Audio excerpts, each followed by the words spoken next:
شہر کی تو دیکھیے میرے پیارے حبیب کی شان میں،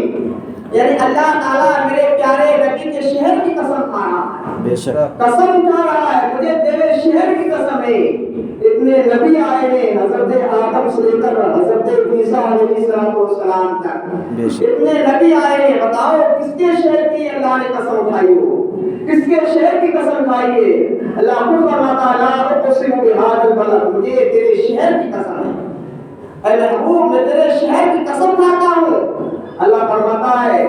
کہ میں نے اس لیے قسم نہیں کھائی ہے کہ وہاں بیت اللہ شریف موجود ہے، اللہ فرماتا ہے کہ میں نے اس لیے قسم نہیں کھائی ہے وہاں پر کیا ہے مقام ابراہیم صفا مروا کی پہاڑیاں موجود ہیں، میں نے اس لیے قسم نہیں اٹھائی ہے کہ وہاں پر جنتی پتھر حجر اسود وہاں پر موجود ہے، میں نے اس لیے قسم نہیں کھائی ہے وہاں پر کیا ہے مقام عرفات ہے، میں نے اس لیے قسم نہیں کھائی ہے وہاں پر کیا ہے زمزم کا کیا وہاں پر کنواں ہے، میں نے اس لیے قسم نہیں کھائی اللہ فرماتا ہے کہ وہاں منا اور مزدلفہ وہاں پر موجود ہے، میں نے اس لیے قسم کھائی اللہ فرماتا ہے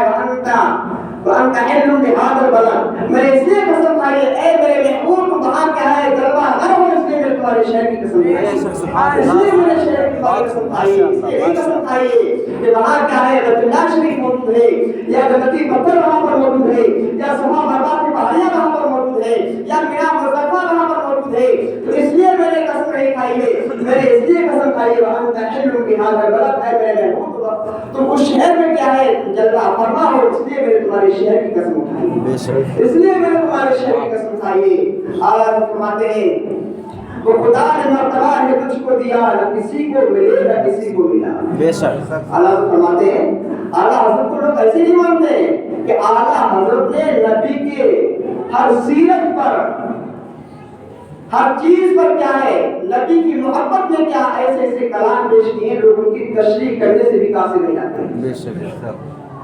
کلام کی جو توضیحات تفسیرات اس کی وضاحت کرنے سے لوگ قاصر رہ جاتے ہیں، تب بھی کیا ہے اعلیٰ حضرت کی شعر کی گہرائی تک نہیں پہنچتی۔ اعلیٰ فرماتے ہیں وہ خدا نے مرتبہ ہے تجھ کو دیا، نہ کسی کو ملے نہ کسی کو ملا، کہ کلام مجید نے کھائی شہاں، تیرے شعر و کلام و بقا کی قسم، تیرے شعر و کلام و بقا کی قسم۔ حضرت شاہ محقق شاہ عبدالحق محدث دہلوی علیہ رحمہ لکھتے ہیں کسی شخص نے پوچھا تو میرے نبی لکھتے ہیں تو آپ فرماتے ہیں کہ میرے نبی نے فرمایا ہے شعبان و شہری، یہ شعبان میرا مہینہ ہے، اور رمضان و شہر اللہ، اور رمضان کیا ہے اللہ تعالیٰ کا مہینہ ہے، کہ شعبان کیا ہے میرا مہینہ اور رمضان اللہ تعالیٰ کا مہینہ، تو دیکھیے اس میں کتنی بات کرنی چاہیے، یہ وہ مہینہ ہے کتنا معظم کتنا برکت والا مہینہ ہے کہ نبی فرماتے ہیں کہ شعبان و شہری، کہ شعبان میرا مہینہ ہے اور رمضان اللہ تعالیٰ کا مہینہ ہے۔ اور کسی شخص نے عارف رومی رحمۃ اللہ تعالیٰ علیہ سے کیا ہے فرماتے ہیں پوچھا ہے، کسی شخص نے پوچھا کسی شخص نے ایک عاشق سے پوچھا، کیا پوچھا کہ اس شہر کے بارے بتاؤ جس میں نبی کیا جلوہ فرما ہے۔ فارسی کا شعر ہے کہ بس قطع میں شہر سا ہاں پوچھتاز، اس شخص نے کہا کہ بتاؤ اس شہر کے بارے میں وہ کون سا شہر سب سے افضل و اعلیٰ ہے، سب سے بہتر ہے، تو عاشق کیا جواب دیتا ہے؟ وہ عاشق جواب دیتا ہے گفتہاں کے شہرے کربے کہ دل مراست، کہ سب شہروں میں ہنسی وہ شہر ہے جہاں میرا محبوب رہتا ہے، سب شہروں میں ہنسی وہ شہر ہے جہاں میرا محبوب رہتا ہے، تو معلوم چلا کہ مدینہ منورہ وہ شہر ہے کہ سب شہروں سے افضل و اعلیٰ وہ شہر کو اللہ تعالیٰ نے بنایا ہے، سب سے افضل و اعلیٰ کیا اللہ نے اس شہر کو بنایا ہے، اور وہ شہر جہاں میرے نبی کیا ہے جلوہ فرمائے، جہاں میرے نبی کیا ہے تشریف کرتے ہیں وہ شہر ہے۔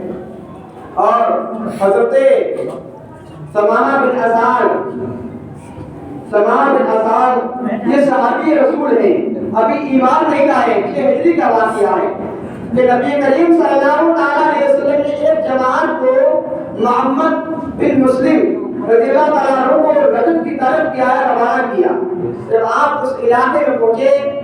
تو قبیلہ بنی حنیفہ کا ایک شخص جو امامہ والوں کا سردار تھا، تو امامہ والوں کا سردار تھا،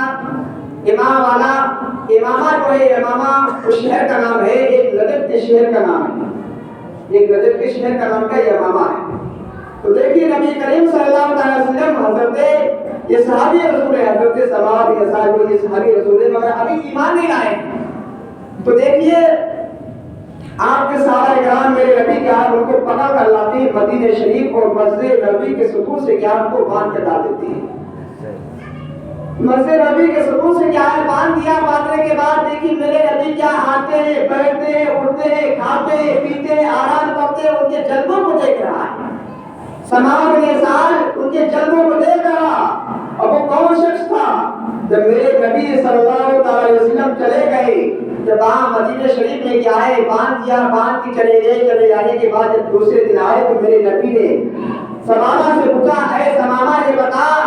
سمامہ بن سعد یہ بتا تیرا حال کیا ہے؟ کہا حضور میں خیریت سے ہوں، مجھے کوئی تکلیف نہیں ہے۔ کہا بتا تیرے ساتھ کیا سلوک کیا جائے؟ اس نے کہا مرضی حضور آپ کی ہے، جو آپ میرے ساتھ میں سلوک کریں وہ تو آپ کی مرضی ہے، چاہے میرے ساتھ کوئی سلوک کریں، چاہے مجھے قتل کر دیں، چاہے مجھے مار دیں، وہ تو آپ کی مرضی ہے۔ اس سے کتنا سننا تھا، کہا اگر حضور آپ مجھے چھوڑ دیں گے تو آپ کا میں احسان مند رہوں گا، پوری زندگی میں آپ کا احسان مند رہوں گا۔ اگر آپ میری جان بخشی کر دیں، آپ جتنا مال چاہیں میں اتنا آپ کو مال دے دوں گا، جتنا مال مجھ سے طلب کرے میں آپ کو اتنا مال کا ادا کر دوں گا۔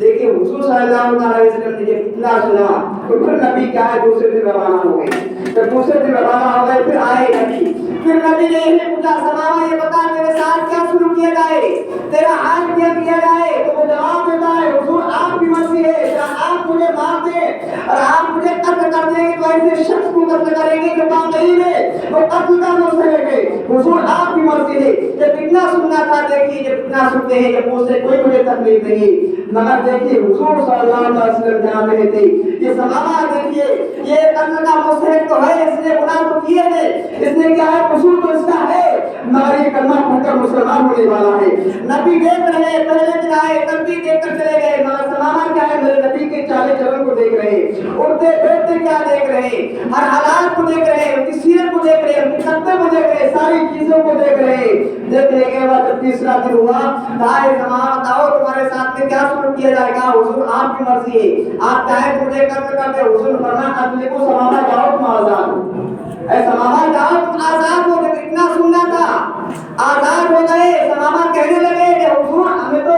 قتل کا مستحق ہو، کہا جاؤ تم آزاد ہو، اب تمہاری مرضی ہے۔